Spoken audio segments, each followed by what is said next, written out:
اشتريت كام عربية في حياتك؟ اشتريت كتير وكلهم في أمريكا. يعني كان في أوقات بيكون عندي بالأربع والخمس عربيات، لأن أنا كنت بشتري العربيات المستعملة وكنت بقلبهم. يعني كان في عربيات كنت بظبط فيها كام حاجة، وفي عربيات أنا جايبها بسعر حلو جدا وأنا واثق إن أنا هعرف أكسب فيهم. ماشي. فكنت بعمل كده لما كان عندي وقت. دلوقتي أنا ما عنديش الوقت ده. يعني والسوشيال ميديا كمان خد مني وقت كبير جدا، فما عنديش، فكبرت دماغي الصراحة يعني. لكن أنا اتعلمت حاجة من الأمريكان بقى، بخصوص العربيات. وخصوصا لو أنت عايش في أطراف المدينة لازم يكون عندك بدل العربية واحدة واتنين. لدرجة إن الأمريكان هتلاقي عنده واحدة واتنين وتلاتة، قليل جدا لما تلاقي أمريكي عنده عربية واحدة بس. يعني هتلاقي عنده واحدة واتنين وتلاتة اللي هم عايشين في أطراف المدينة، وكمان اللي عايشين في السيتي. يعني قليل جدا لما تلاقي أمريكي عنده عربية واحدة بس يعني. فدي اتعلمتها ليه؟ عشان لو واحدة عطلت التانية تسد. ماشي. طب أول عربية اشتريتها في حياتي كانت بكام؟ كانت فورد، وكانت ب $200 والله العظيم. قعدت معايا حوالي سنة، سنة ونص كده، وقلبتها بعد كده ب $500، مش فاكر 500 أو $400 يعني.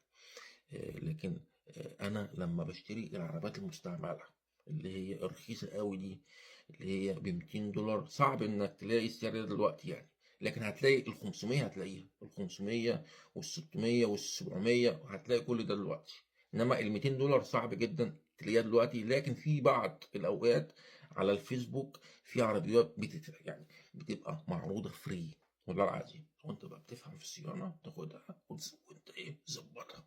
يبقى ايه، وبتبقى شغال على فكرة. ماشي. بس يعني ايه، بتبقى فين وفين يعني.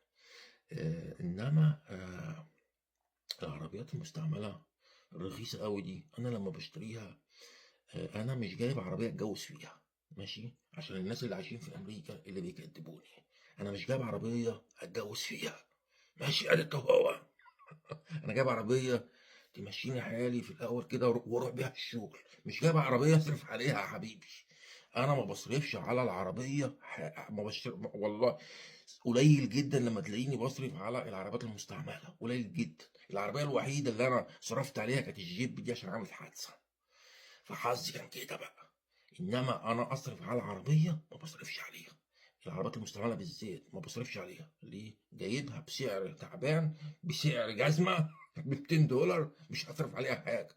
فما بتمشي الا بقى لو ايه، لو حصل فيها ايه بعد كده اروح لازم انا مجبر بقى. انما جايبها للشغل، راح الشغل جاي من الشغل اخد الشيك بس كده. انما انا جايب عربيه عشان منظرها؟ لا يا حبيبي، انا مش جايب عربيه اتجوز فيها، دي عربيه للشغل تجيب لي المام بتاعي. بعد كده عايز تجيب حاجه احسن هات. ماشي. دي بس حاجه بعلمها لك. وبجيب العربيات المستعمله دي ماليش فيه بقى ماشي قد ايه، كام كيلو ولا كام مايل.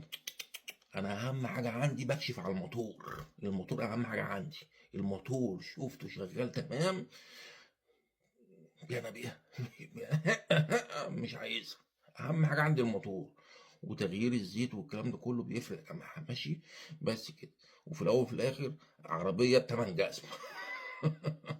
بس كده. فطبعا هتلاقوا طبعا عربيات كتير جدا يعني مستعمله.